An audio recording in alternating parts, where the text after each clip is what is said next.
Hello, HSC 26 তোমাদের সামনে HSC পরীক্ষা এবং এইচএসসি 27 তোমাদের ফার্স্ট ইয়ার ফাইনাল পরীক্ষা। আমার ইউটিউব চ্যানেলে ফিজিক্সের বেশ কিছু ওয়ান শট ক্লাস আছে যেগুলো হচ্ছে করোনা পরবর্তী সময়ে আমি নিয়েছিলাম এইচএসসি 21 এবং এইচএসসি 22-এর জন্য। সেগুলো ছিল শর্ট সিলেবাস বেসড। তো এখনও তোমরা সেগুলো দেখতে পারো, সেগুলো দেখলে তোমাদের হয়তো 60 থেকে 70% ক্লিয়ার হবে।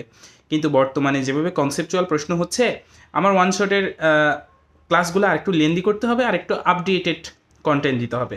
তো আমি চিন্তা করছি এই এই মাসেই তোমাদের জন্য আবার ওয়ান শট ক্লাস শুরু করব, যাতে ফার্স্ট ইয়ার ফাইনাল পরীক্ষা যাদের আছে ওদের উপকার হয়, আর এইচএসসি 26 তোমাদের অবশ্যই তোমাদের এইচএসসি পরীক্ষায় কাজে দিবে।